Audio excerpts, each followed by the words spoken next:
I'm gonna start calling you Big and Daddy. record it. Big Daddy J. Big Daddy Dog. J. Oh yeah, let me put it to where we're live on Facebook too. That'd be nice. Live everywhere. Live everywhere. There we go. All right, here we go, man. The Mr. Me and Evans Tony release are party. unruly. Mr. Evans release party. Better You Believe. What can we say about this book? It's so good. Emma Watson's awesome. holding it. Look at that. Look at that. A photo doesn't lie. This was I taken know. somewhere.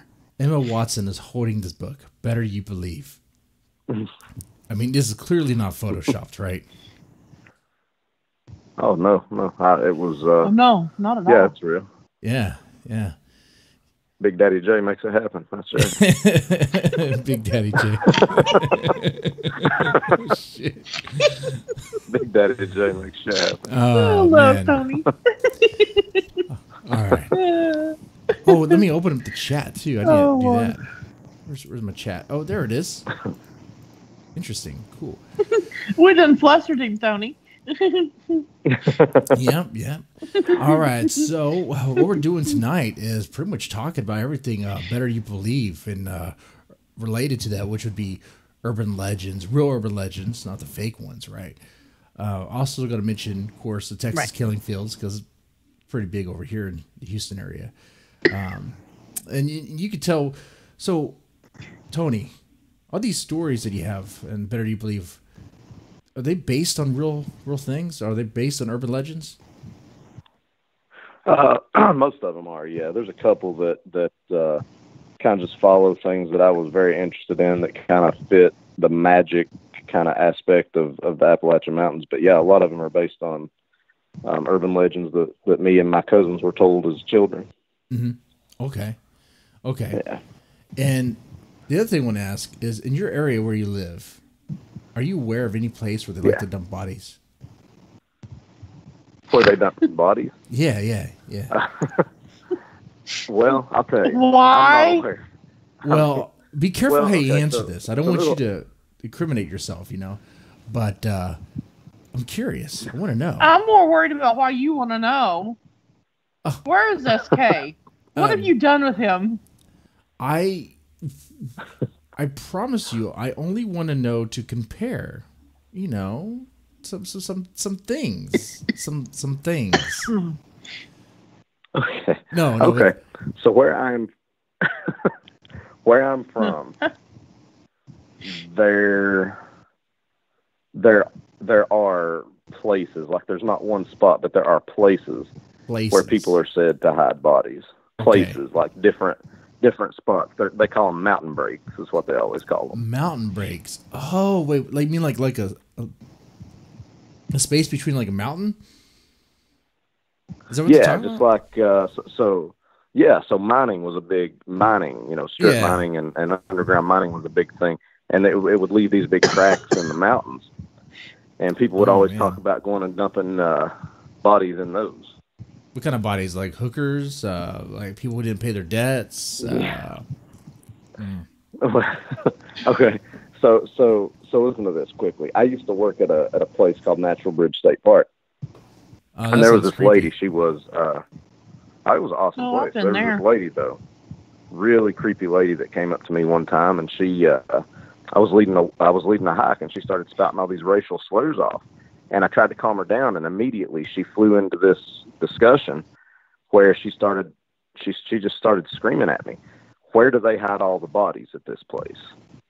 And I said, ma'am, I don't know what you're talking about. And she proceeded to go on about how every year in Kentucky's state parks, there are more than like 100,000 hikers or something that are lost and never found. And she knows because she's on the inside, and her husband worked for the forestry department, that they hide these bodies inside of certain caves within different state parks. And this was around the time that all the caves were starting to be gated because of white nose syndrome affecting bats. Mm-hmm. And she was convinced, and she just kept pressing, trying to get me to show her the cave that was gated on that property. White nose syndrome, what? Yeah, white nose syndrome, yeah. It's a fungus. Bats. Oh, okay. And so so they gated caves off. And she was convinced that the parks, for some reason, were murdering these people and just hiding their bodies inside of the caves and then closing the caves off when they got too full. Well, can you confirm or deny whether or not the park is doing that? I'm sorry, what? Yeah, I'm sorry. Can you confirm or deny whether or not the park is murdering people and putting their bodies in these mountain things? The mountain breaks? Mountain breaks. Yeah, there we go. I mean, I've hiked a lot of the park, and I don't work there anymore, so I'm not sure what I should say. Oh. That's all I can say. That's okay. I'm just messing with you. But the reason why I ask is because, we also talk about, the killing fields and go more in depth into what you're talking about there, because that's interesting. So, I mean, things like that, we can think about where you live, listeners. There could be an area where people just dump bodies. And you never know, right? Hell, what was it? Like, people playing Pokemon Go, they were finding bodies. Just in the neighborhood. Oh, man, look at this. Nuh-uh. Yeah, Becky, you didn't hear about that? That's old news.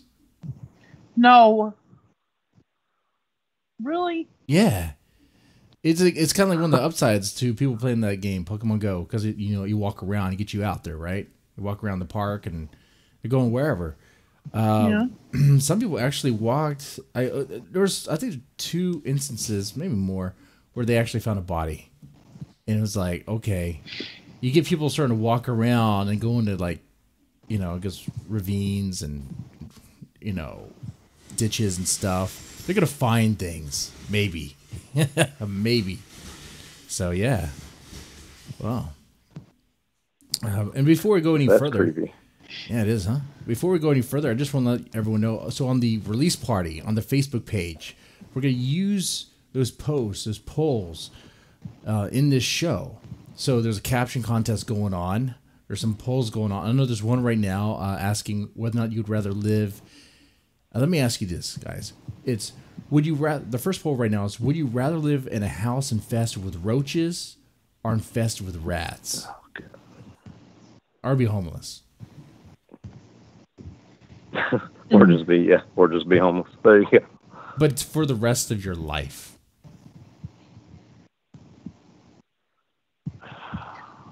Oh. I'm interested to see the responses to that. So far, I see 2 for rats and 1 for homeless. No one's going for the roach option. No one. Well, would you? What would you pick, Jesse? Yeah, Big Daddy. What would you pick? Let's do it. I would probably pick rat. I mean, when you say infested, it means like even try to get rid of them, it's gonna be like. I think rats. I think rats. I think I would rather have rats, because at least I get a cat. If I get some cats in there, it'd mess with the rats, and probably take care of it, right? Maybe. I don't know, man. I guess it depends on how bad it's infested, but yeah, in general, rats won't come where cats are supposed to be. Yeah. Oh man, could it ever be so infested? Could a house ever be so infested that if you put a cat in there, that the cat, because it's outnumbered, it gets like mauled to death by rats? That's weird, man. It's creepy. Aww. I know, it's so sad. Well, I mean, man, dark. It is sad, but I'll give you an example for that as well. So where I used to live, was infested with both at one point or another. Oh man! And I remember we had roughly 27 cats, something like that would come and go all the time. My mom loves cats, and she still does. But I remember one time she opened up the pantry door, and there were 2 rats sitting on top of the garbage. Burn it down. And one of them, burn it down. One of them jumped from the garbage can onto my mom and started biting her. Nuh-uh. So there's you a rat story. If you're one of the ones who would choose rats, there's a story for you. So just think about that. Shut up. Shut up. I would have screamed and beat the hell out of myself. That is so nasty. Oh God! Yeah, I remember when she screamed. I remember my dad running through the house. He jumped out of the shower and he grabbed a baseball bat, and as he slid through the seriously, as he slid through the kitchen, I remember him cracking it in the head. And next thing I know, I'm walking through the kitchen and there's a dead rat laying there with a puddle of blood on the floor. Oh, and man. a naked dad. Quite comical to think about now. Oh. And a naked dad with a ball bat. That's right. He had a towel on. Oh, okay. Well, that's good. That's good. Yeah. So he goes around just bashing the rats with a bat? Like, that's crazy. But I guess that's what you gotta do, man. Becomes a game. So in that situation, I mean, how many rats would he kill in a day? I mean, just like, is it like whack-a-mole? Is it like, you know? Yeah, whack a rat. That's exactly what I thought of when you said that. When you said just running around bashing them with a bat, I just pictured that whack-a-mole game. You don't need video games in that situation. Your life is a video game. You're just like, just hitting them out of the park, man. That's, dude, whoa, deep. Someone on Facebook, Mary posted, said Roach should rather live in a house full of roaches. Then I'll be like, ooh, just the oh god, oh god. Yeah, I'm not having. I mean, rats are no good either. But it's, roaches. I can't stand them. Yeah. Have you ever had it where that's one of my biggest fears. Have you ever had it where you walk into a house and like there's so many roaches in the house that like they come out to greet you? They're on the walls, like they're on the door, on the outside, and it's sunlight. Ugh, gross. Ugh. I've seen that one time. I was like, you've got to be freaking kidding me. No way. Yeah, I don't know that I've seen it so bad where they're out in the sunlight. That's pretty rough. Yeah, man. It's horrible. Okay. Not to gross out the listeners any more than that. Okay. But yeah, so if you're on the Facebook event, feel free to participate in the poll, participate in the questions. We're going to move more later on throughout the show. And participation equals getting a free copy of Better You Believe. Definitely ebook, possibly paperback. Becky asked, how many do I want to hand out? And I told her, as many as you want. I don't care. You can hand out to everybody. All I ask her to do is keep track of the names so I don't have to worry about it, so I don't forget. And that way we're set. So, man. Chris Miller said, tell Tony I'm leaving. Oh my God. That's fantastic. That's fantastic. So, he's so funny. Tony, let's talk about your book some more. Better You Believe. It's finally out. I mean, how long have you been working on this thing?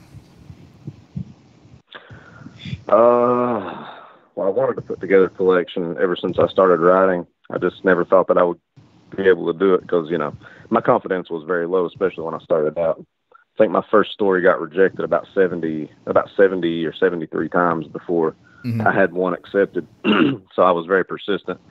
But I would say that I started writing the first story for this probably at about 2014. Okay. All right. So we're looking at 4.5 years, something like that.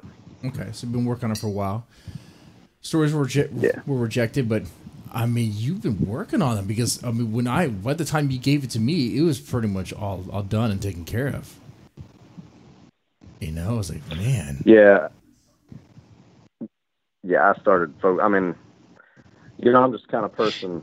Whether it's writing or anything else, once I get something in my mind that I want to do, I'll just kind of buckle down and go for it as hard as I can. Mm-hmm. So what was the influence for this? I mean, there's a bunch of different stories from different ideas and all that. Let's go into that. You talking about kind of like the theme of it, I guess? Yeah, the theme. I don't know, man. It's just, I really like, you know, where I grew up influences a lot of what I do and a lot of what I write about, the things that I experienced as a kid and all the way up till now. Mm-hmm. And some of the best memories I have are things like my dad and my mom telling me these old ghost stories or holler stories was what they used to call them.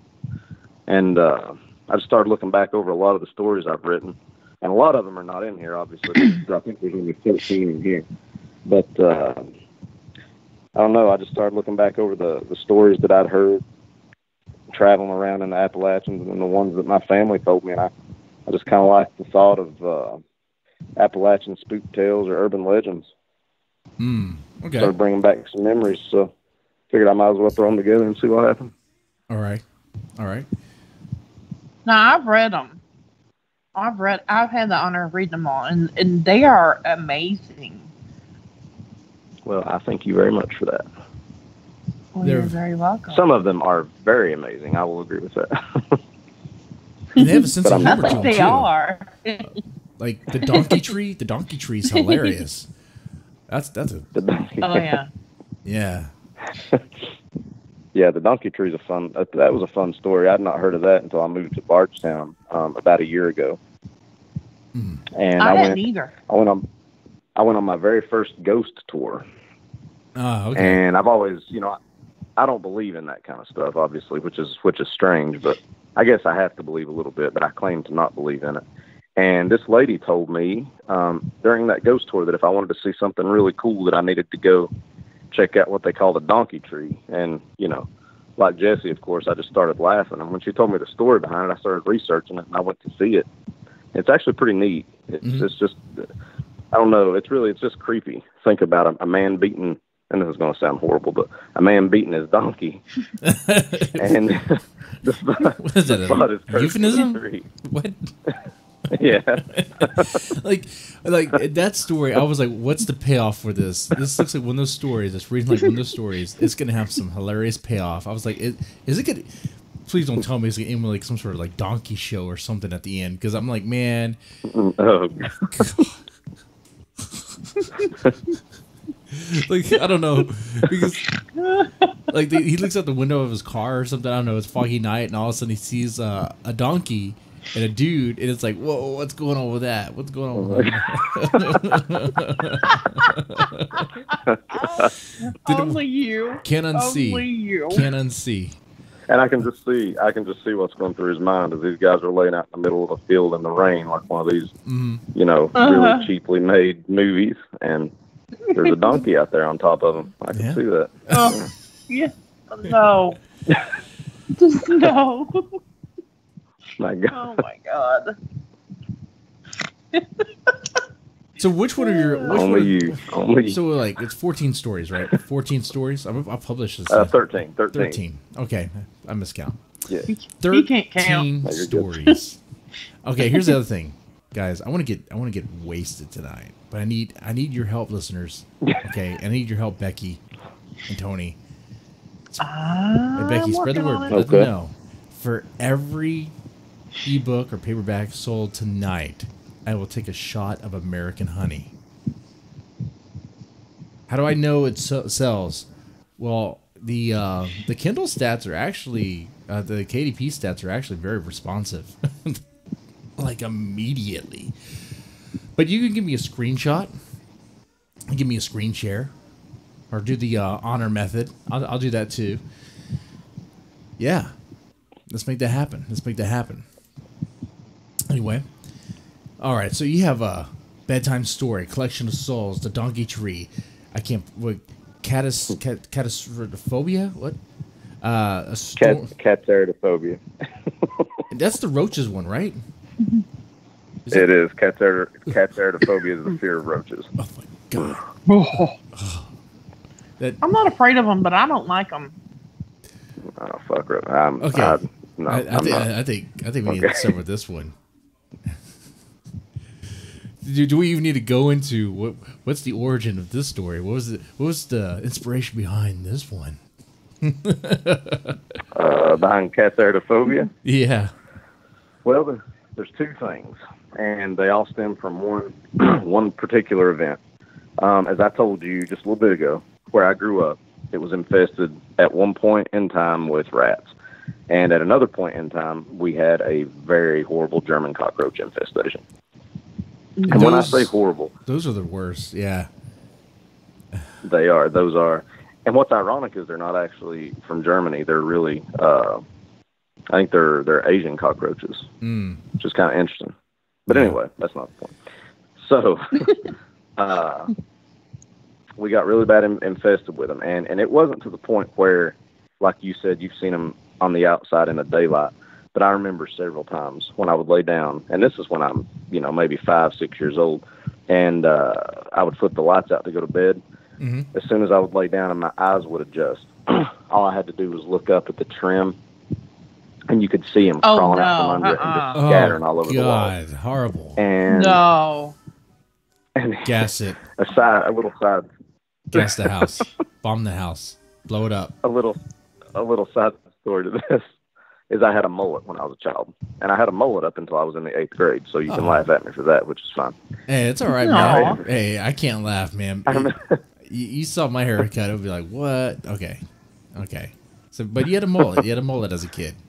All right. Okay. Yeah. Now I remember waking up. There was one particular time, but I remember waking up several times in the morning, and there were roaches everywhere on my bed and in my hair. And oh my God. From that point on, man, I can't. And I'm a wildlife biologist, and I still can't stand to be outside at night and have roaches fly and land on me. I mean, I scream like a little girl. I start running through the woods. There's just I can't stand them. They just creep me out. I wish, like, do you know where the fear comes from? Do you know where this fear comes from? Like, why do we fear roaches like this? I have no idea. That's something that I cannot answer. I don't know, man. I just don't like them being on me. I mean, I remember eating bacon one day, and it had set out for a couple hours, and then I woke up and I go in to eat it, and I start eating it, and there's a bowl of grease that it's sitting in. That's kind of how it's done back in East Kentucky. Mm-hmm. And when I got to the bottom of it, there were 3 dead cockroaches in the grease. I mean, you talk about vomit. Yeah, it was disgusting. Should have named the title of the stream "Cringe Fest." Oh God! I apologize. New drinking. A drinking game tonight is I take a shot for every time I don't cringe. At this point, Jesus Christ! Okay. Oh my God! Dork. You just want to take a shot. No, I would never drink if it was every time I don't cringe. Jesus, man, the way this is going. Man. But I'm so curious about like where the origin of this comes from, because they don't bite. They don't do anything really. They're just a sign of yeah, they're just creepy. And the thing is, and they do bite. They can bite you. They can bite. Oh yeah, they'll bite you. I did not know that. Chris Miller bought the book, so take a drink. Proof. There you go. Take a shot. Let me check I want to see how responsive the stats are. I see the proof. I'll take a shot. And Bruce Blanchard has bought it too. So guess what? Well, did he buy it tonight, or did he already buy it? I'm not answering that question. Oh, it shows. It does show very responsive. Look, it's it did. I'll take two. I'll take two. Look at that. I'm trying to find a way out. J-Dog, take it. Hit it. All right, I'll take it.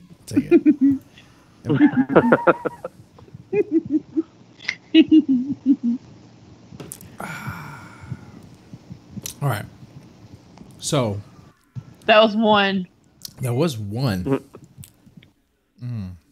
Take two. Very tasty.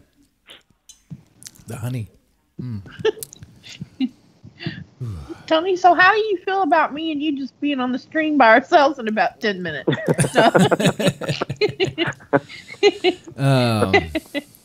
Talk about your love for roaches.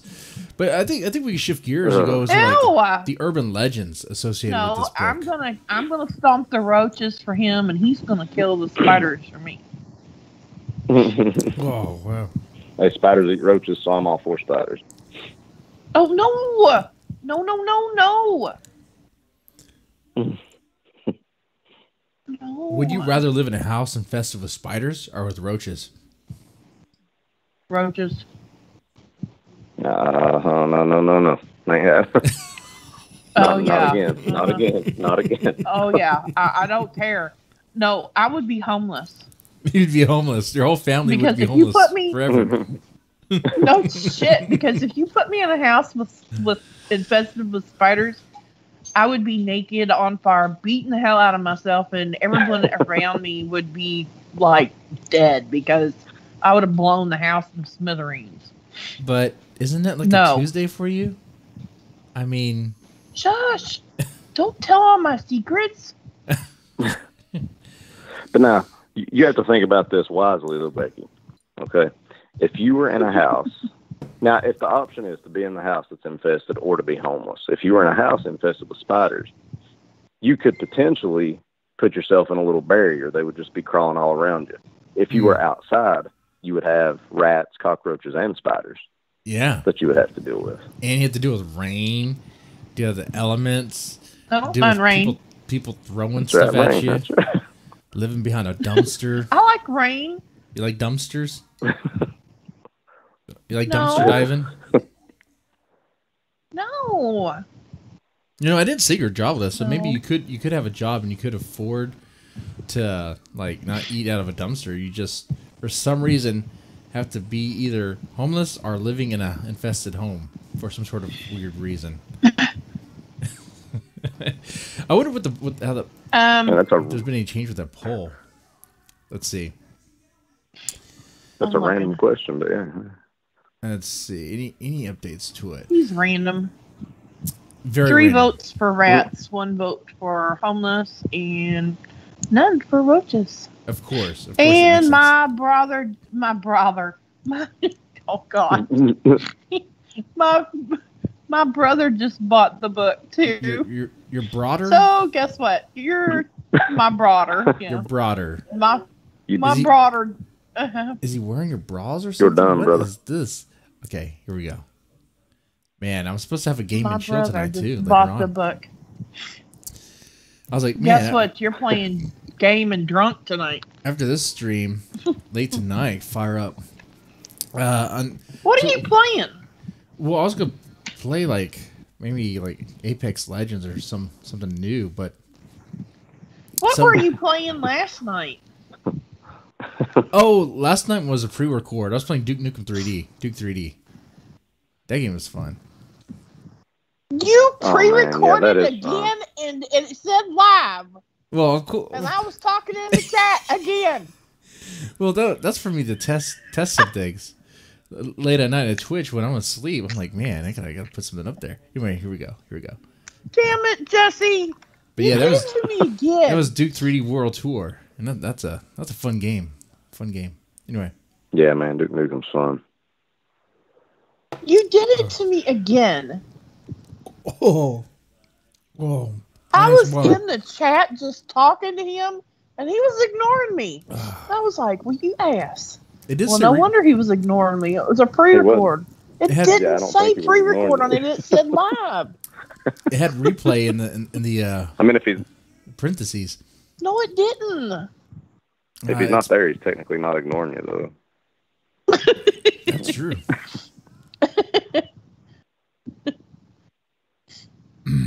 Oh, okay.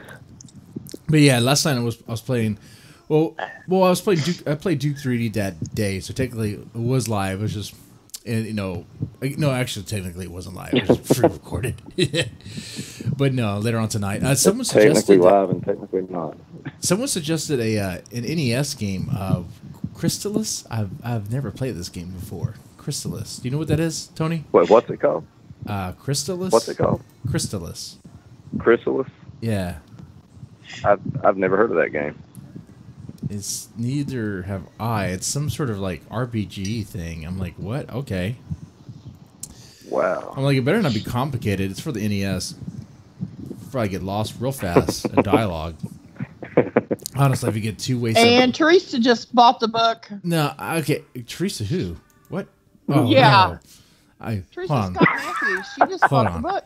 Hold on. Let me refresh this units ordered thing. Why is it not? I thought it was very responsive. I don't see it going higher than 2. Did she bought it? She bought it? Just now. Okay. Man. So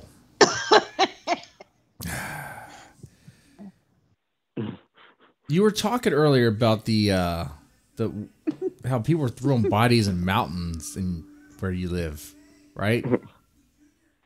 Yes. Is that a huge problem? Absolutely. Is that a huge problem? It's happened a few times. Oh. I mean, I'm not saying I did it, but it's happened a few times. You haven't contributed? He's not saying he didn't either. All right, here we go.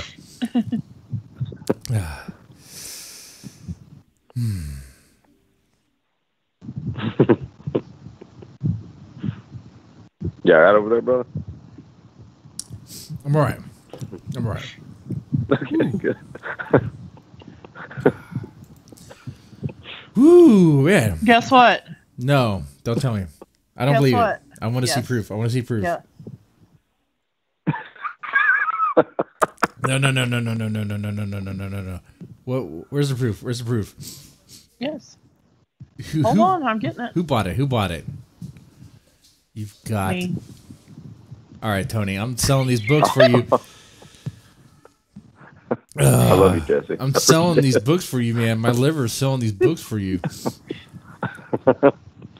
This is how you sell books. So you got to watch that because you're going to have to use the profits to get a liver transplant. It's posted proof in the party. Posted proof in the party. Oh, in the I posted proof on my post. Okay, let me see. Oh, you jack! I say jackasses. I love you guys. I'm just saying it because it's me taking shots over here. I said it, and I will do it. Oh God. Okay. He called me a jackass. Technically, I called everybody a jackass. I was doing this, but Oh, I love it.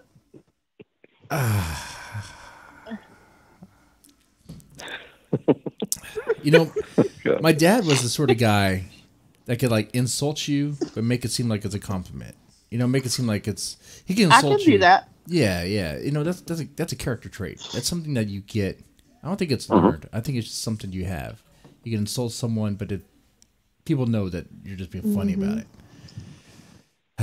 Here we go. Break. Poor fella. I only have myself to blame on this one. Nope. Oh, let me turn on the cam. Oh, the camera is on. Okay.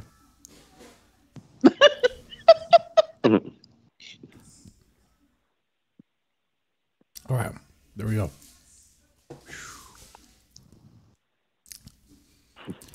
Okay, so what about the other stories? Are they influenced by any sort of urban legends or anything?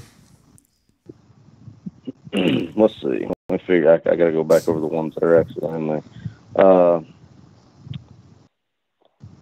So, Family Curse is based on an old story that comes from primarily from the Appalachian Mountains about something called a boo hag. A boo hag? You ever heard of a boo hag before? A boo hag? Yeah, a boo hag. That's right. With a B-U or D-U? B, as in boy, like B-O-O. Okay. Like boo hag. What is a boo hag? Boo hag. What is that? Well, it depends on where you hear the story. Okay, I want to. It depends on where you hear it and who tells you. But is that a racist core, thing? A boo hag. That sounds weird. What is a boo hag? Oh my God, I'm looking up right now. At its core. Yeah. What? At its core. What? At its core. At its core. Okay. Are you good? Okay. At its core, a boo hag. I'm waiting for you to. is. Yeah. Am I the? Okay, come on. I'm waiting for you to go. A boo hag is. I'm focused, guys. What about you guys? Okay. Okay. Calm down here, Jesse. I'm good. A boo hag is a witch who would take her skin off at night. Do you say a bitch or a witch? And fly around. I'm just messing with you. A witch. Okay. Oh my God. I'm just messing. This is going downhill quickly. No, I'm just joking around. She would take her skin off? Like, okay. Yeah. She would take her skin out like she was a beautiful woman. She would marry this man. All right. And at night, she would take her skin off, and she would fly around looking for people to eat. Makes sense. Makes a lot of sense, actually. That's exactly how it works. Sounds like one of my exes. Like, she would sneak out at night after we're done, you know, taking care of business, and drive around looking for something to eat. Wait, did you say something or someone? So the only way to kill a boo hag was to fill her skin full of salt. That way, when she came back at night and put it back on, it would, you know, witches and salt, they don't mix. It's kind of how it works. That is so fucking interesting. Wait, salt. The reason why I say that, because are you aware of the voodoo zombie thing? That connection? The voodoo zombie thing. What voodoo zombie thing? Well, so like the zombie, the whole thing kind of originates like, well, part of it is like in Haiti, like a voodoo tradition or whatever. Supposedly, like you can bring back the dead, but if they come back, something with salt. If you put salt on them, like it stops it. Like I don't know. So what is it with salt? You know, like with salt. Like why is it salt? That's interesting, actually. Boo hag. I'm not making that up. Well, I mean, if you think about it, I guess so when they would take their skin off, they're literally just this big mass of blood and flesh, right? Like skin, gross. like a skinned individual. And so if you think about it, if you rub salt in an open wound, it burns. Yeah. So you're filling the entire skin. You're yeah, coating it okay. inside of the skin. I could see why they would think that. Yeah. Okay, especially back then when they were, who knew, like, what? Man, like, where does the origin, where does it stem from? Like, is there a certain country or? I'm looking up right now. A boo hag is a mythical creature, folklore of Gula culture. I don't know what that is. What is that? African Americans. That makes sense. African Americans and low county. Yeah, that makes perfect sense. Low country region of U.S. Okay. All right. Interesting. Very interesting. Okay. Wow. Okay, so this story had the story that you wrote had a boo hag in it. It did. It had a family of boo hags in it. Actually, it was not exactly boo hags, but they were very similar. But I got the idea from the story of the boo hags. Nice. And in this story, the children would get told bedtime stories by their father, and their father, they wanted a real scary story. Like they were starting to get old enough to where it wasn't scaring them anymore, and they wanted a real scary story. Was this bedtime? Yeah. Okay, so this is a bedtime story, right? Bedtime story? No, this is called Family Curse. Oh, these children just wanted a bedtime story. That one. See, no. Yeah. So the book opens up with a bedtime story, and it ends with a story about bedtime stories, which nice. That was kind of the purpose of course, thing. Of course. Yeah. Mm-hmm. Yeah. Now that bedtime story was probably my favorite story of all time from when I was a child, and that comes from an urban legend or an old folk tale too about kind of a local version of the boogeyman. The boogeyman, all right. But you speaking of which, by the way, as a child, wait, hold on, Becky, you were laughing. Is there something else I need to know about? No. Okay, so was there another purchase? Was there another book sell? Okay. All right. So as a child, no. Was there a time where you were traumatized by something paranormal or creepy? Well, I don't believe in ghosts, so paranormal kind of didn't really fall in that. But I don't know. I used to get really creeped out. My dad was a preacher, and my mom was very religious as well. But I used to be so scared that I would walk through the house and see Jesus because I would not be able to explain why he was there. Jesus raiding your fridge. Such a weird thing. You know, it happens.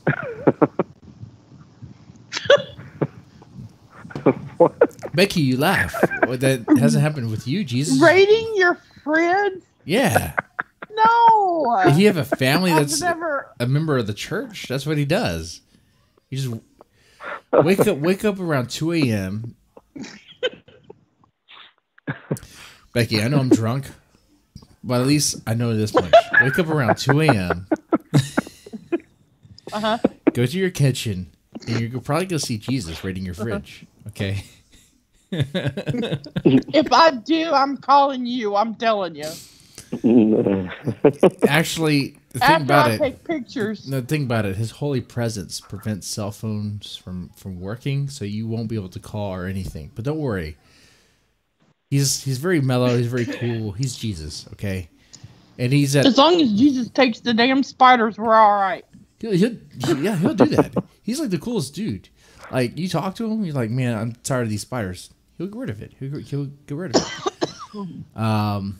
Cool. Yeah, he's very chill. He's much better than his dad. Much better than his dad. He's like the better version, you know? Anyway, sorry, you were saying, Tony?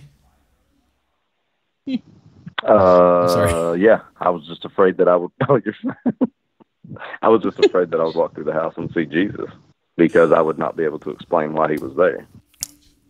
I'm a person who has to have. I got a like scary story solid for you. proof of things. I got a scary story. I gotta hear it. It has to make sense. All right. This actually did happen, by the way. This isn't some BS Mr. Deadman played up story. This actually did happen to me, okay? Did you see Jesus in the refrigerator? I saw something worse. Much worse. Okay. I was in my bed. It was a 2-story house. Actually, 1.5 stories. Wait a minute. You were where? I was in my bedroom in my old house when I was a kid. It's actually 1.5 stories, so the top story doesn't cover the whole thing, but it doesn't really matter. Anyway, so I was in my bed. Okay. Trying to go to sleep. On school night and all that. I don't know, elementary, maybe middle school, whatever. The house was shaking. Like my bedroom door was shaking. Like around the hinge and in the frame. It was like, what is happening? I was worried. I think I just watched Godzilla. So I was freaked out. I was like, what the hell is happening? My door is shaking. So I get up. I work up the courage to open the door that's shaking and look up the stairs. I'm like, this whole house is shaking. I have to go upstairs to my parents. I have to make sure that they know because I'm fear in my life. So I go upstairs. I hurry up there as fast as I can. And, well, when I say fast, sneaky. Like, Tony, you have kids. You know what fast, sneaky means, right? Like, they skittle the dad all over the place, but they're sneaky about it. They're quiet about it. I didn't want to wake up. Whatever was shaking the house, I didn't want it to know I was up, okay? Keep in mind, I was afraid for my life. So I get to my parents' door, and I open the door.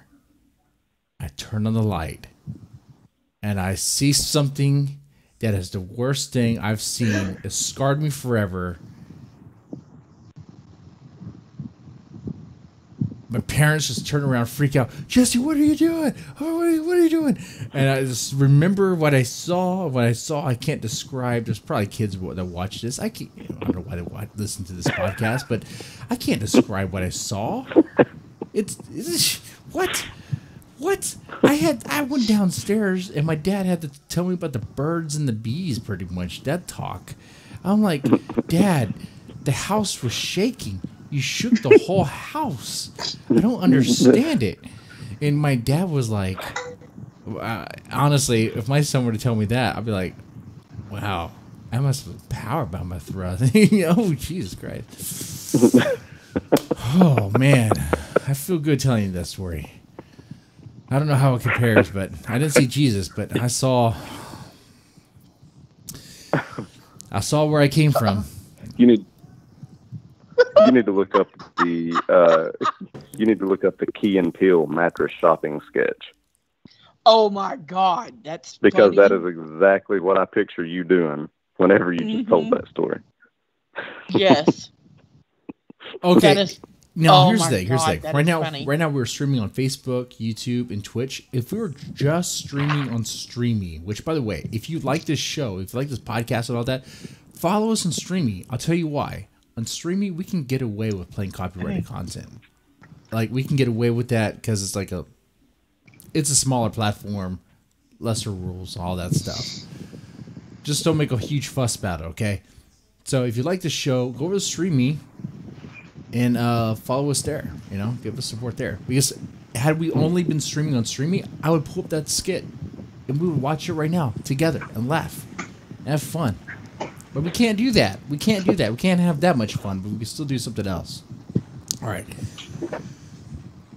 So that was Family Curse. See, I'm sorry. Go ahead. When you started that story, I thought you were going to tell the story about the time that the ghost fondled you. Oh, that one.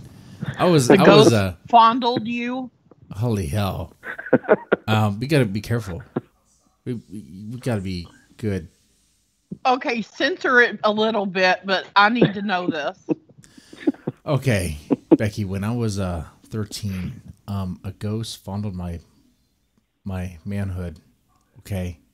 Okay, well, I figured that much. Sorry, time out. Full stop. I'm just joking. I'm joking. No, honestly, I'll tell this story one more time. Okay. I was an adult then. I would think I was 17, maybe 18. Wait a minute. Okay, the first story was a lie, and now you're telling the real story? Yeah. Well, the first thing I just said was a joke. Not a lie. A joke. Okay. A joke. I got it. Okay. When I was a little kid was true. Okay. Well, no, I figured that much. Yeah. But I mean. Yeah. Okay. So at this point in time, I'm sorry. Go ahead. In this story, I was in college. I was in college, but I was still living with my parents because, you know, but my parents were gone. And so I was at the home by myself. I was in my bed. And it is so weird. Like, I don't know what it was. I don't know if it was because my girlfriend at the time was huge into paganism, was all into like spirits and demons and stuff, and it got into my head. But I kid you not, man. I went to sleep, right?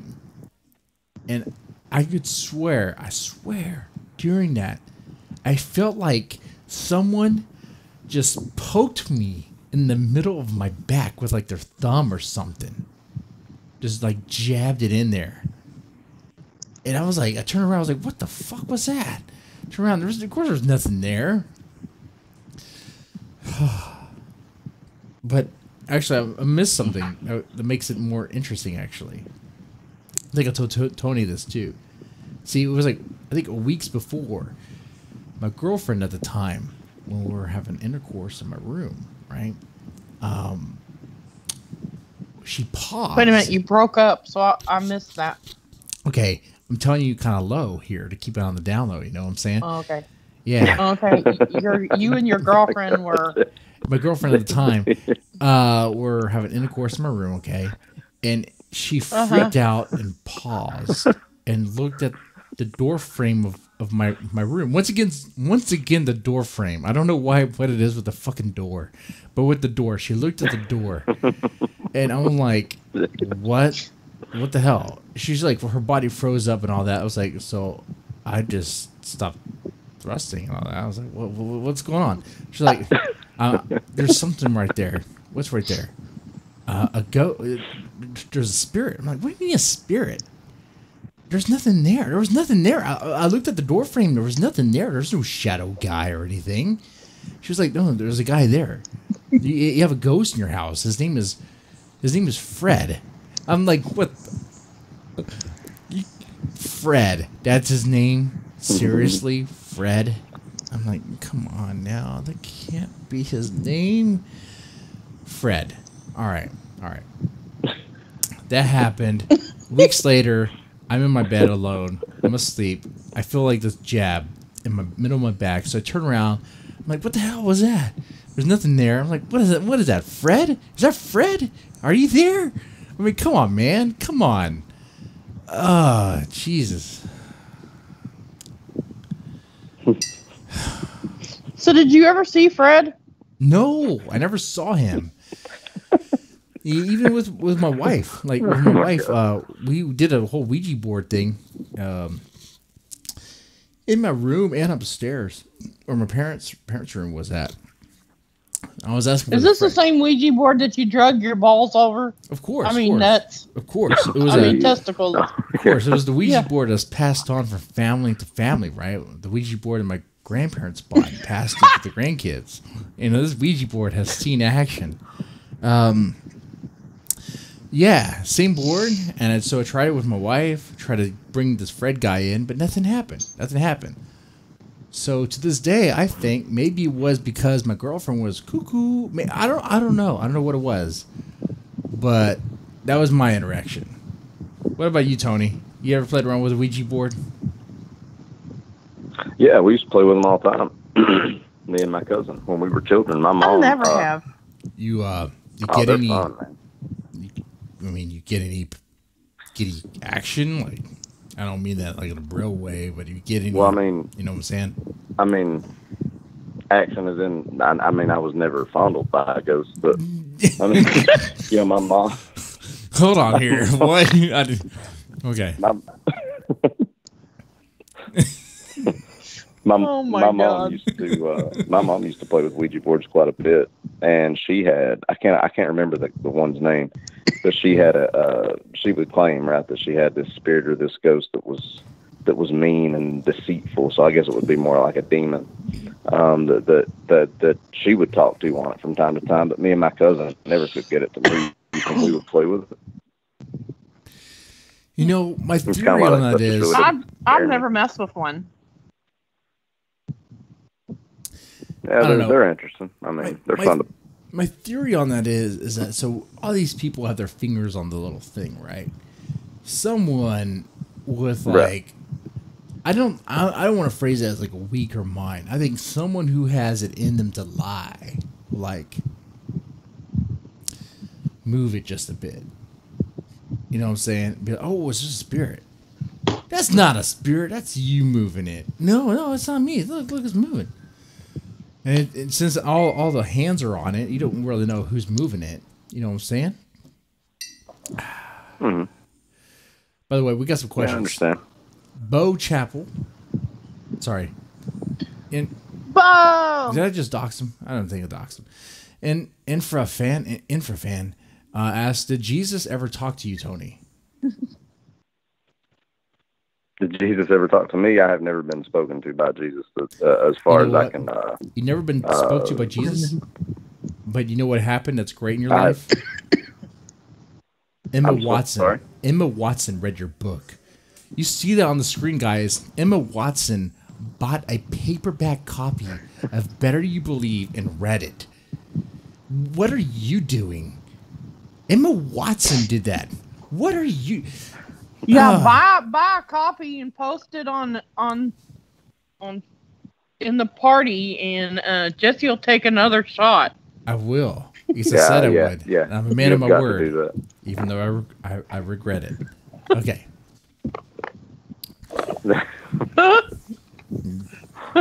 Content of character. It means a lot. Someone told me that once. Okay. What were we saying? Oh, by the way, another comment. Fred was excited. Okay, yeah, Fred was excited. I think he was. I think he was. Okay. Sorry, Tony. You're talking?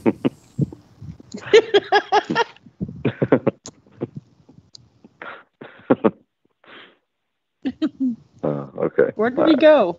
I know, right? Now it's like, by the way, Becky, any other polls you want to add to the Facebook group, feel free to do so. We can bring them into the show. What poll could we have? We had roaches versus rats based on Tony's stories. But what else? What else could we put there based on Tony's stories? Bless you. Man, bless you again. I'm sorry. Bless you again. Thank you. Okay. I asked them if they believed in ghosts. Oh, what's the poll on that? So far, yes. Yes. Yeah, I think I'm the only person who voted no on that. I want to know why. I want to know their ghost stories, and I want to read them live on the show. I have asked them. And their favorite if you bedtime have ghost stories, too. And I have somebody that told me one. Okay. What's that? Had a bad experience in Kansas City and went bonkers. The final night there in Crazyville separated a part of myself from me. I created a ghost of my past self, crying to be united again.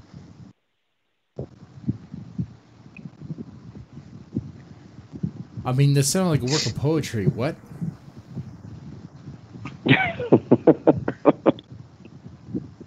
I'm sorry. Repeat that once more. I'm sorry. I guess maybe my slightly intoxicated mind didn't quite capture that. Hold on, I'm getting backed up. Whoa. Okay, look at the caption. Using 6 words. Let me put this on the on OBS. On the good old OBS. Let me show the Facebook feed here. Facebook window. Boom. There we go. Look at that. Look at that creepy girl using 6 words. Scared me using this picture for inspiration. I don't know if I could use 6 words. Honestly, though, you know what? Hey, Tony, you see that right on the Facebook feed? Come on, Jesse. You can write 6 words that scare me with that picture. You know what? I'll tell you why I couldn't, Becky. Because... Yes, you could. Becky, I have spiders. I think having a little daughter, having a little girl, right? I think if I see the zombified version of a little girl, I'm just like, what's wrong with you, girl? Like, it's okay. It doesn't have to be that bad. Like I know things are bad, but maybe we can make it better. So I go in and want to hug her. She comes in. She runs up into my arms. We hug. Everything's good. She bites my neck. I think she's just on the what the hell? And then all of a sudden her teeth get in like... She's not a zombie. She's a ghost. Then what do ghosts do? They just run right through you? She's a ghost. So she just runs right through me. Zombie. So she just runs right through me. She reaches in and grabs a hold of your soul. I don't have a soul, so she walks right through me. Okay, Dork. See, this is why I have a problem with ghosts. I'm like, what are you affecting? If she just runs right through me, then I'm just like, well, I can't pick you up. So imagine Tony. Imagine if you were in this constant problem trying to pick up your little one, right? And they're reaching up to you, you're trying to pick them up, but you can't pick them up because there's no physical connection. You know, it's like, you know. I kind of want to make a reference to the movie Ghost Dad with Bill Cosby, but that's not viable anymore. That's not good. You know, there's no connection there. You can't pick them up. It's like, oh, okay, well, can't pick up. God damn, that's freaky. Can you imagine Bill Cosby as a ghost? Hey, that's a poll question. That's a poll question. What kind of ghost would you rather have? Oh my God. If your house was haunted, would you rather be haunted by Bill Cosby or Patrick Swayze? Oh, for fuck's sake. Patrick Swayze all the way. I mean, come on, that's not even a good question. Well, yeah. That's not even a good question. It has to be like it has to be two. It has to be two deplorable guys. You can't be a deplorable guy in Patrick Swayze. I mean, now, think about this. Now, Bill Cosby may have done some bad things, right? But let's say it was Bill Cosby. Let's say it was Bill Cosby as he played in the Cosby Show. Okay. Then I might that would be interesting. Then I might would rather it be Bill Cosby because he was funny and he was goofy. And that's the thing too, right? Even to this day, knowing what you know, we have a DVD of a Bill Cosby like skit, like his live performance, whatever. And we try to watch that all the way through, right? And it's weird because you hear he's saying things that make sense, they're practical and they're useful and they're funny, but it's like this guy, like ooh man, I don't know. The thing separating the artist from the art. Now I get why it's hard to do for some people. It's like, man, where do you draw the line? I think it's best just to, I don't know, man. Whatever makes sense to you at this point. Back to the book. Back to the book. Seriously, because that's just going to take us down to a rabbit hole of nonsense. Well, no one's going to fun with that. I'll tell you an urban legend if you want. Sure. Yes. So I'm going to tell you an urban legend, Jesse, that really interests me, but it's from a state that you're from. It's where it started. So maybe you can tell me more about it. You ever heard of the children with black eyes that would go from door to door and knock on people's doors? Oh, I heard about that shit. Wasn't that shit started by a cop in League City or something? Where was it started from? That originated, as far as I could tell, in Texas. I can't remember which city. And it started back in it was something like 91 or 96, but the Texas town published an article in the newspaper about it. Of course they did. It was by a cop. Children with black eyes, huh? Yeah, they were, from what I remember reading, they were going from door to door and begging people to let them in. Mm-hmm. Well, here in Texas, we still hold our police officers in very high accord. If they say something, it is what it is. That is it. Okay. And not to speak ill of any police officers. I mean, but some, they're not all the same. I'll just put it that way. Black-eyed children. Yeah. I think it's Abilene, Texas. Abilene, Texas, where it looks like it's at. That's up north, where it actually gets snow. Yeah, Abilene, Texas, 1996, claims that a second person had a similar unrelated encounter in Portland, Oregon. Okay. Bethel described encountering two such children in Abilene, Texas. Great. Black-eyed kids. I'd be freaked the fuck out. I'd be freaked out. I mean, they could be, like Hispanic kids with like really dark eyes, and I don't know, like, but are they really black-eyed kids? Are they black-eyed kids? I don't know. That's kind of freaky. Yeah, that one always interested me, just because the whole demonic aspect behind it. And I don't necessarily believe that demons exist, but that thought of being controlled, like something controlling my body that I can't stop, really creeps me out. It does. It really creeps me out. Yeah, it would me too. Yeah, I know what I'm capable of, and I don't want somebody else doing it. The other thing that I want to talk about here, related to like these urban legends and all that, and in Texas, and nonetheless, and I brought this up to SK in the last, I think it was his last Real Monster show. Great show every Thursday night, 9:30. Look at that plug. Where they were talking about urban legends. Texas killing fields. All right. Yes. In the Calder oil fields near I-45. If you live in the Houston area, you know what I-45 is. It's great. It takes you right through Houston to Dallas and all that. But with all the traffic, it's a bitch right there in 610 and 288 and all that, and the Beltway. It's so horrible, man. The way they design. Okay, that's a whole thing. I'll talk about that later. The Texas killing fields. Like over 30 bodies have been found.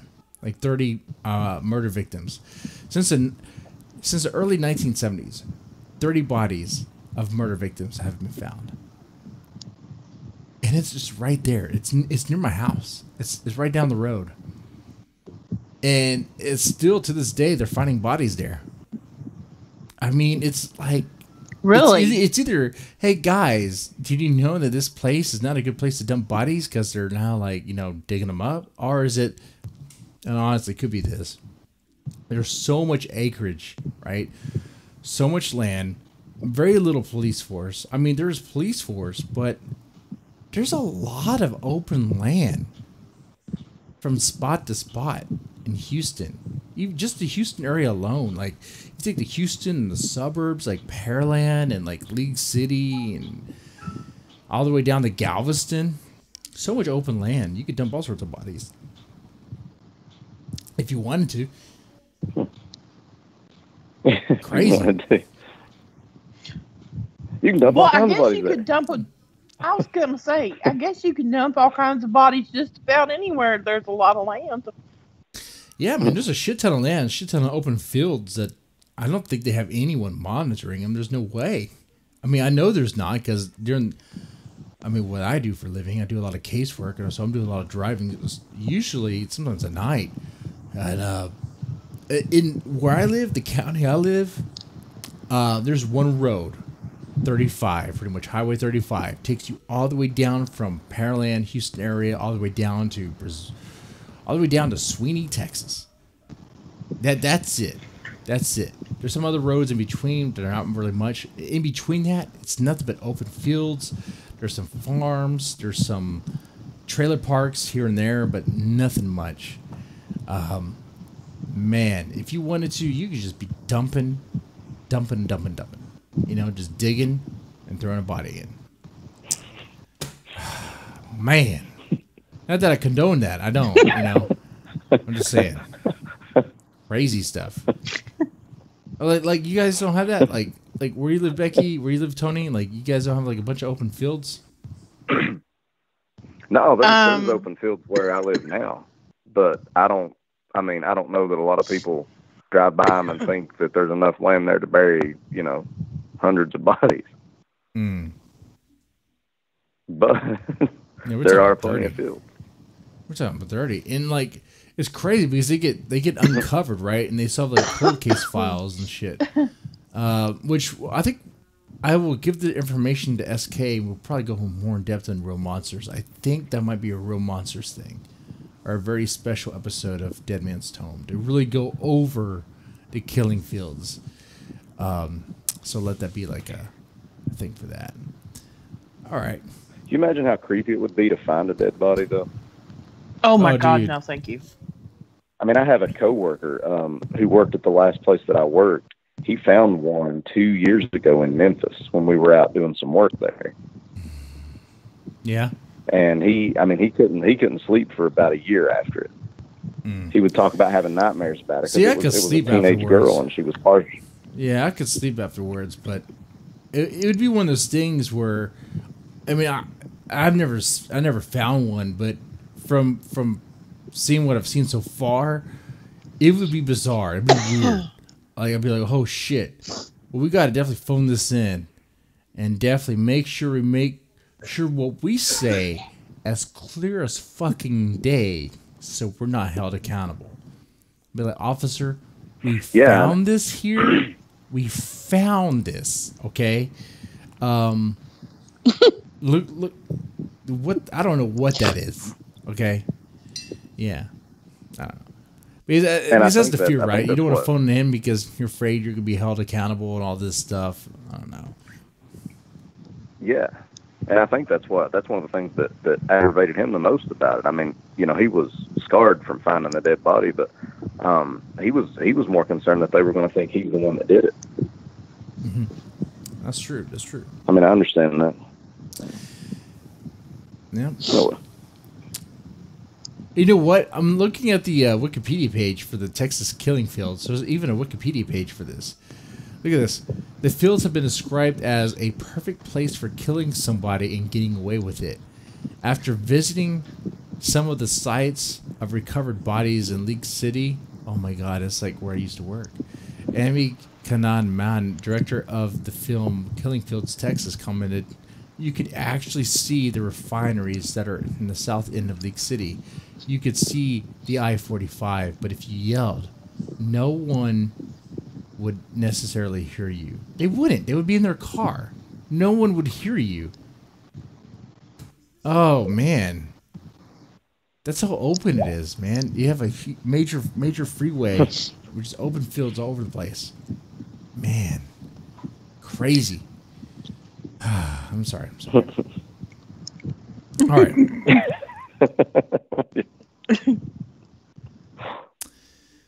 All right. Let's talk about one of your other stories. Because you got 13 stories in Better You Believe, which, by the way, guys, the deal's still up. if you buy an ebook copy or paperback copy, better you believe right now, I will take a shot of American Honey. Okay. Buy a copy of this ebook. Because he needs more. Okay. Look, Emma Watson enjoys this book. If you don't enjoy it, what sort of monster are you? Yeah, I'm just joking. Can you imagine that? Oh, man. You're so bad. 13 stories. Look, it starts off with a bedtime story. Which, tell us about How many shots that. have you had? I lost count, Becky. I lost count. That doesn't matter at this point. Tell us about a bedtime story. That's one of your favorite. You said that was your favorite, based on your favorite bedtime story, your favorite bump in the night story. Okay. It is absolutely. My dad used to tell me and my cousins all the time this story about this thing called Bloody Bones. And Bloody Bones is pretty well known, you know, I think. Yeah, Bloody Bones. I think he's pretty well known, at least throughout the eastern U.S. I guess it depends on what part of the country you hear it from. Bloody Bones could be a lot of different things. But with us, he was this skeleton who kind of walked around, and he didn't have skin, and all he had was a little bit of muscle left that he could move his bones with. And what it was kind of a local version of the boogeyman. But like a bony version. And yeah, a very bony version. Not funny, Becky. Not funny. I'm just joking.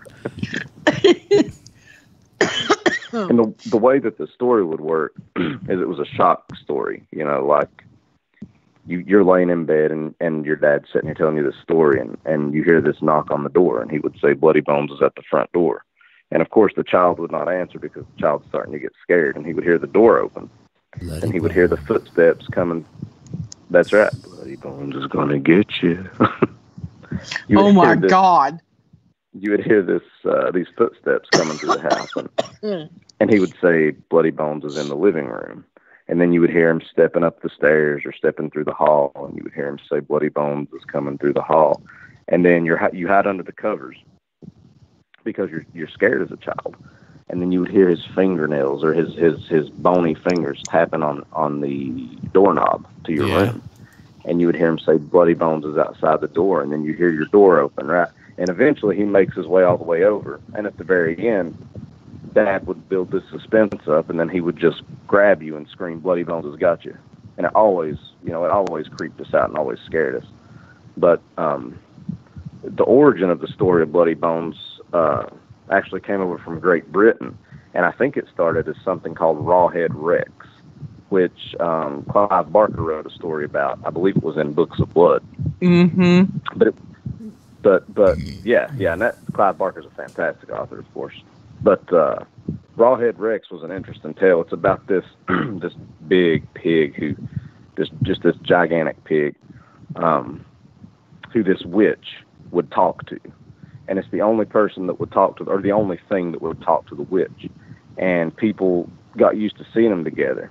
When she went to town one day, and the pig got out of her sight, he went to do something, and she couldn't find the pig anymore. And she was looking around for him, and it turns out that these local butchers had got a hold of the pig and slaughtered him. Once she found out about this, she went and took the bones of the pig, and she cast a spell on him to bring him back to life so that they could exact revenge on the people who slaughtered him. And it's kind of creepy. But Bloody Bones, man, I don't know. There's something about that story that I love. I used to be afraid of the dark slightly, and Bloody Bones was just something that always got to me. I love that story. My favorite story of all time, my favorite bedtime story.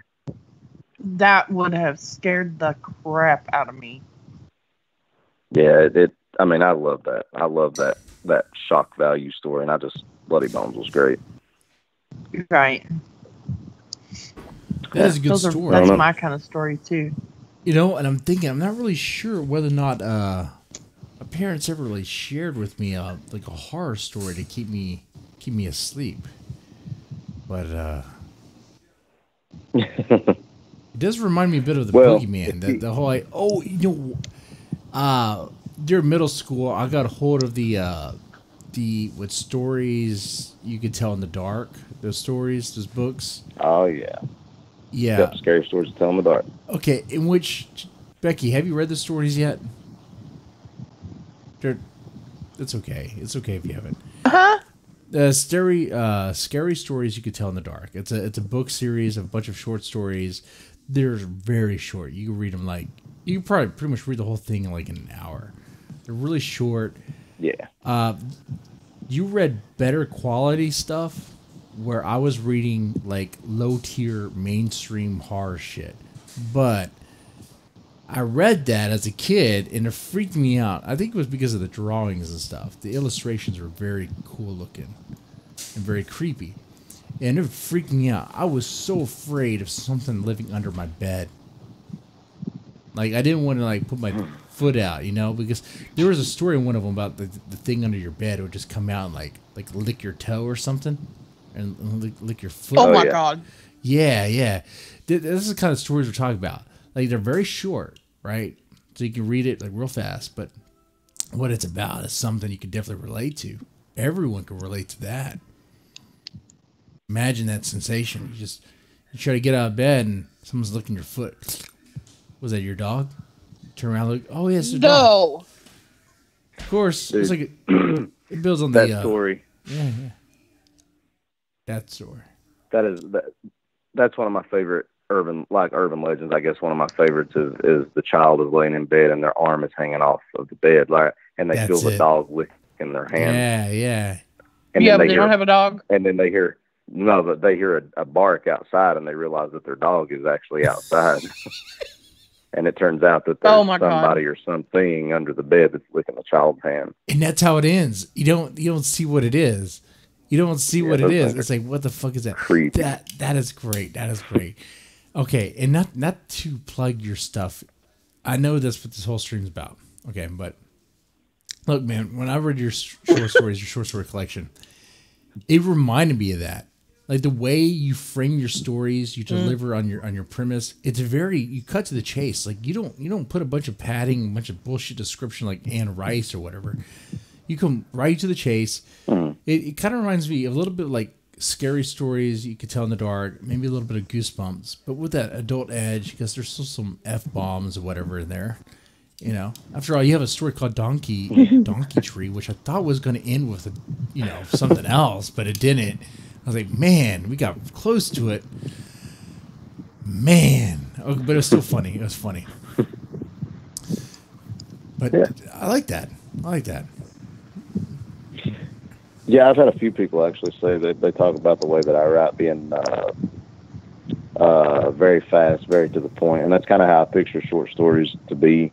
I mean, I don't have anything against people, obviously, who write them, because I just can't do that. Like when I write them and I try to flesh them out, they usually turn out pretty bad. But I do a lot better when I just cut to the point. I don't know. It's just how I've always written. Well, it works out. It's working out. I don't like them like that, though. You don't like them cut to the point? I mean, I do like them like that. That's how I. Okay. That's good. I mean, yeah. They pack a punch when they, I mean, I guess some people like the long, drawn out stuff, but yeah. Which, by the way, I mean, if you can write a 10,000 word short story and it, not be drawn out, hey, more power to you. I'm all for it. Mm-hmm. But when you can take 2,500 words and make my head spin, hot damn. Damn straight. Now I don't see any more purchase. Do we have anyone? I mean, has anyone purchased a copy? Anyone else? Not that I know of. Where's Bo Chapel? Bo Chapel, you purchased a copy? I'm calling him out. Look at that. It's for a shot. How many copies have you bought? It's for a shot of American Honey, and you'll see it on screen. You can already hear that it's affecting me Okay, you can hear that. I'm a man of my word, man, and it's important.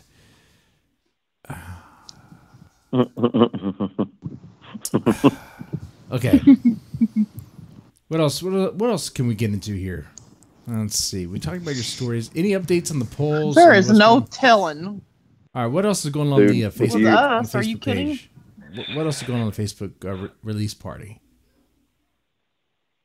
I see a picture of this freaky dude with piercings. What the fuck is that guy? Yeah, that's a little messed up. What is I'm that? really concerned about those knots, or I guess whatever he had done to his head to make it look like horns, maybe. I don't know, but I mean, if you gave me a rolling pin, I could probably put a couple of them on your head, and I'd do it for free if you pissed me off good enough. Are those gauges in his nose? There's gauges in his I nose. think so. Gauges in his ears. There's why? And his lip.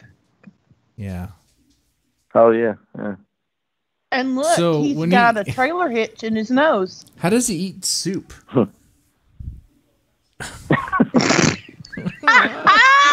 With a straw? Oh man. This. Only you. Okay, let's look at the comment section for this. Okay. Let's see what we have here. Capture contest. Winner wins an ebook. All right. D.S. Scott. A photo's worth 1,000 words, but an explanation doesn't hurt every now and then. Okay. Bruce Blackhard. Yeah. You know that guy? Blanchard. Blanchard. I'm sorry. The devil came to Georgia. Bruce Blanchard. Yeah. The devil came to Georgia and got plastered one night. Yeah, that's him. That's good one. He's a great guy. That is pretty good, actually. That is a good one. Yeah, that's good. I think he's the winner. I think he's the winner right there. Let's see. Let's see. We got Teresa. Dude will be locked up one day, probably in the writing down of tats and piercings. Cops are gonna be doing double duty. Oh yeah, that'd be a filled day. It'll take 3 days to write down every piercing he's got. You know what? It could be a filled day, but they'll probably find a way just to bring it down to just a simple thing. Like I do, like criminal history on people, right? And it comes back very vague, actually. If they have like a bunch of tats on their arms and sleeves, sleeve tats on their arms and legs, it doesn't detail every little thing. It details kind of a vague thing, like a woman on an arm, or a woman on a leg, or the leg tat looks like this, arm tat looks like that. It'll probably just look like horns, head, bunch of BBs in his face. A leg tat on a woman? Yeah. This is crazy stuff. Crazy BBs stuff. in his face. Yeah, man. Like, he was shot in the face with a shotgun. What the hell? What was he thinking? Chris Miller. Well, you haven't even noticed the main thing here that I did was his eyebrows. His eyebrows. They're fire. Oh yeah. They're like anime fire. I mean, at least I like the color. Oh man. Well, look at the tattoo on his chin and neck. I thought that I looked at that for a long time, and I thought, why does he have two mouths? Yeah, I see that. And wait. Is that so his then neck I or was is that like, double well, this chin? is perfect That's his for my neck? caption contest. Yeah. I thought there was a double chin. I think. Huh. Well, I mean, who the hell knows? I Weird. don't want to see any of the rest of him. And he has like very light tattoos up here, like on his forehead and stuff. Man, this guy went way too far out on this shit. I mean, he has the money to do That's this. what happens when you drink too much American honey. Yeah. I won't be making that mistake. I'll be going to church next day, begging for forgiveness to Jesus. No. No, you'd be going to church the next day because your wife would be putting your face in the offering plate. Mm-hmm. Yeah, pretty much. This guy This guy, I'm like, man, come on, man. That's way too much work. You got to take all that out to go on, like, through a metal detector. I mean, when you... Oh, Jesus. Yeah. I mean, imagine having... There's no way. Look. I know I can judge this guy just on appearance alone, right? I could be like, oh, imagine his criminal record, all this stuff. I don't know that 100%. Maybe he hasn't done a crime in his life. But imagine if he had a custody hearing for his kid in court. He goes before the judge. Oh, Lord. And he says, Your Honor, I'm a good father. And the judge looks at this. And then he sees the mom. And maybe the mom has a meth habit. Maybe the mom smokes some marijuana. You know? But maybe she's clean now. I don't know. But she doesn't have all this in her face. You know who he's going to choose? I'm just telling you. You know who he's going to choose? Come on, man. Don't make it any harder for yourself. Okay. Sorry. Chris Miller, I may have made cut on Star Trek, but anime loves me. Yeah, I was thinking the same thing. The guy likes anime. Bruce said, just another boring Saturday night at home and see what happens. And then we have a post about, is it potato? What is that? Potato wedges? I'm hungry. And then we have...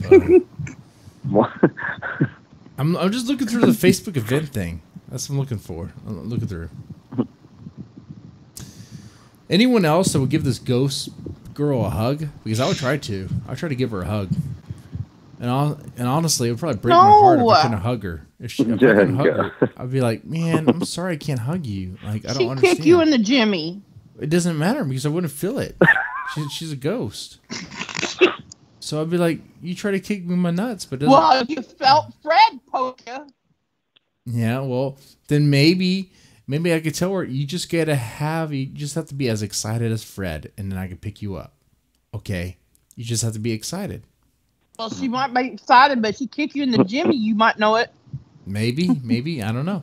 But what I'll do is I'll turn around and hug my little girl and show her how it's done. Be like, see, my little girl comes up to me, I hug her, we have a good time, we joke around, and then you can come to me, you know, I'm just saying. Replica, but love it. What other posts we have here? Oh, what is this? Caption contest. Winner receives a physical book. No engagement so far. Whoa. Oh, yeah. You talking about face? The face belly. Yeah. Who? Face belly. They got face belly right here. There are comments on that one. Are there? Yeah, there's plenty there are on 5 that. comments. Refresh page. I'm sorry. Jabba the Hutt's nephew. Face swap technology still has some bugs to work out. Oh, there we go. Fuck this family pic. Refreshing the page. What a helps. fucking fat ass dickhead. Forced to stay topless. All right. Yeah, when I saw that one, I about screamed. Yeah, that face on the belly looks like one of the kids in one of my classes. Oh my god. What a fucking fat ass dickhead. Okay. Forced to stay. Can I please go to work with you tomorrow? I mean Monday. What? I promise to be good. I said, can I please go to work with you on Monday? I promise to be good. Poor guy. My God. Okay, I think for this one, I don't know. I think, okay, so the comments, Jabba's nephew, face swap technology, fuck this family guy, fuck this family pic, what the fuck a fat ass dickhead. I think the funniest one, I think Bruce killed it again, but he can't win an ebook and a physical copy. Can he? No. Too much. I think we're going to have to give it to, No. let's give it to Teresa. Okay. Let's give it to Teresa. She get a physical copy. What is Little Wayne? What's this Little Wayne? You like Little Wayne? Drop the World? It's a song. All right. It's a song. It's one of Tony's songs that he likes. Okay, that's cool. Drop it to world. See, I haven't heard that one. I do like that song. The other one I saw, That's a good song. I heard before. Wait and Bleed. That's a good song. I like that. Oh yeah, I love Slipknot. They're coming out with a new album this year. Are they? That's interesting. Yeah, they're supposed to. It's been talked about a lot. That's amazing. I say it's amazing because I thought they had some internal problems, but they always do. When you have that many members, you're gonna have egos. Yeah. You're gonna have ego clashes. Yeah. You have that many members. Yeah, they did money, have some drugs. problems. You're gonna have egos. Yeah, yeah. Okay, what's the ghost name thing? Any comments on the ghost name? Screamer Boogeyman. Ghost name. Myler Wiley. What is the ghost name? First initial, second initial. So I'd be Clownface Sinatra. I like that. Yeah. Clownface Sinatra. Clownface Sinatra. Becky. Tony is Smiler. Ghostbuster. Becky, you'd be Vampire Scarecrow, which is horrible. I'm sorry. Yes, it's horrible. I need a new last name. Well, let's see what SK would be. Marley? Okay, Marley. It's already bad. It's already bad. Searcher. Yeah, well, Miley Searcher. Actually, his last name starts with a B. Oh, second initial. Not just... Oh, wait. Mm-hmm. But second initial... Yeah, so if you go second initial, you would be Clownface... You would be Clownface Ghostbuster Jesse. If you go by initial. Yeah. No, wait. That's not right. Yeah, I'd be Clownface the Ghost. That's what it would be. The Ghost. Yeah, JC. Yeah. Yeah. Clownface the Tony, Ghost. what's your middle name? Well, if I go by my actual name, it would be James Anthony. So it would be Clownface McSofty. Oh, God.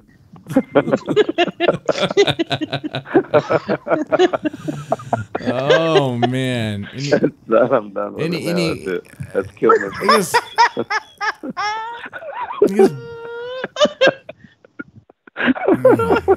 It's done. I'm over. It's done. What the fuck? Oh, God. Oh, dude. Fucking stupid. I think you're done with a name like that. McSofty. Be like, all right. I'll just sit myself out right here. All right. McSofty over here. Oh man. Yeah, Big Daddy. Let's see. Big Daddy J-Dog. That's right. Big Daddy J-Dog. Big Daddy J-Dog. Okay. The only Tony's better name on that for the second initial is Tough Nut. Have you seen that? Tough Nut. Tough Nut. Yeah. Look I at you. thought you said Puff. I thought you said Puff Nut, not Tough. I was like, oh my No, God. Tough Nut. See, Tony's book has urban legends. Tell me one you know. Best one wins an ebook. All right, what's this? Okay. The man hiding in your car is really a psycho and manic hairdresser. Is there someone hiding in the car? Awesome. I mean, there's maybe. It could be the apartment kids. Oh, God. The kids from the apartment, they just come around. They just jack all the doors and they just check whether or not it's locked or not. They take your shit. Let's see. Just jack all the doors. Yeah, they do pretty much a lock check. So as long as you keep your cars where I live, as long as you keep them locked, you're good. These kids, they're not gonna pick a lock. They're a bunch of dumbasses. But if you leave it unlocked, you're gonna take all your shit. I had that happen to me once. All right. Teresa says, well, here in Jacksonville, we have the urban legend of the hitchhiker off a road near me. Nice. I'm reading this as she typed it. I girl in glasses trying to thumb a ride. I don't know what that means. A ghost girl. Period. A girl in glasses trying to thumb a ride. Me and my daughter a ghost girl. Me and my daughter drove that road one night, but we never saw her. But let me tell you one thing. Keithley Plantation here will freak you the fuck out. Okay. Yeah. Yeah, I can imagine. It is creepy. All that land. Okay. I think she wins, but she already has a book. So, and Bruce is the only... I'll let you decide, Becky. Let's see. Okay. I'll decide later. You can pick a book here. Kids. Fucking. I didn't go check it out. Anyone want a drink? Caption contest. We'll look at the hand thing. 4 captions. We got Bruce again. DS. You said I look fine without the makeup. I like what Bruce said. His date was not impressed when he said he was handy. Ha ha ha.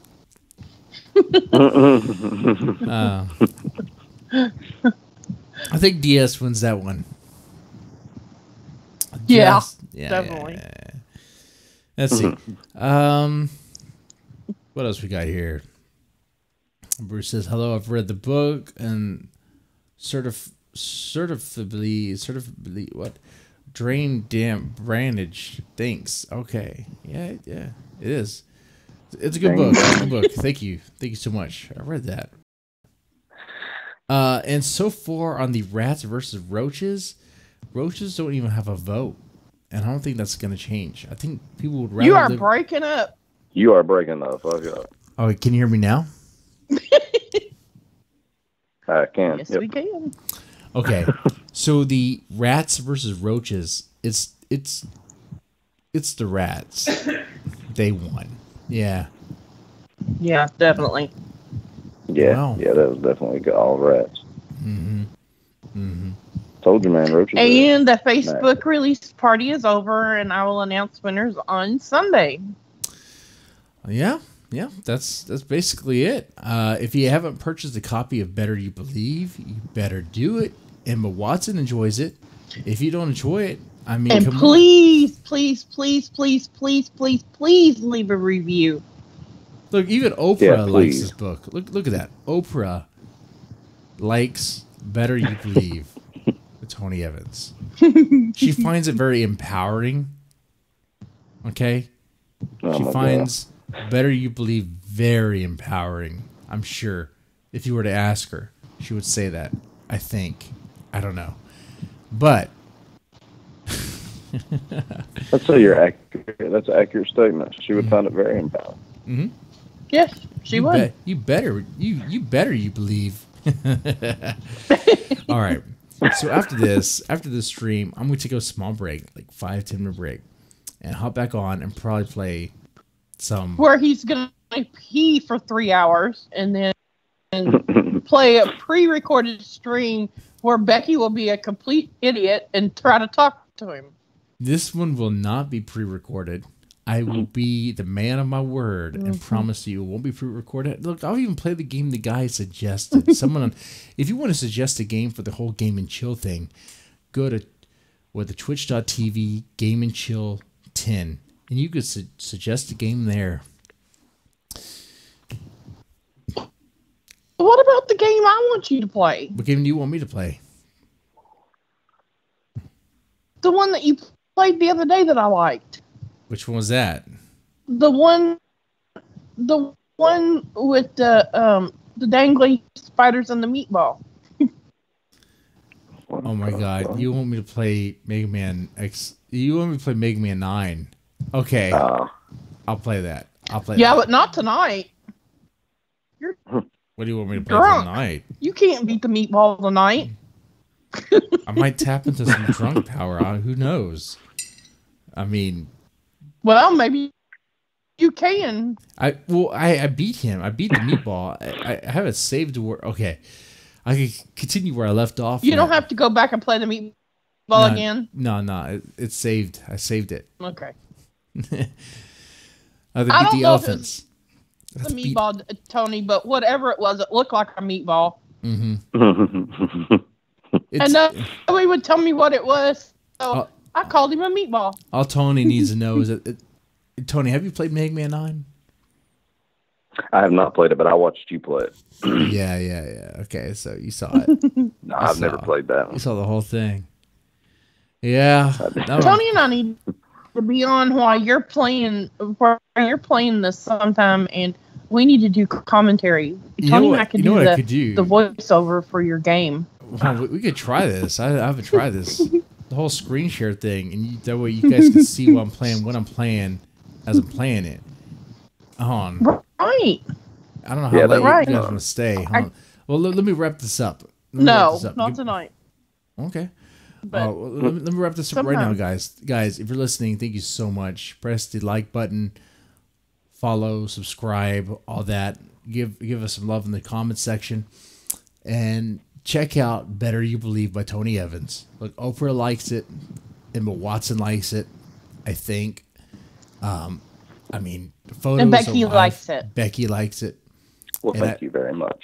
And we sold like 6 copies. I took like 5 or 6 shots. I don't know how many shots I took. Okay. But yeah. Several. Ladies, gentlemen, y'all take it easy.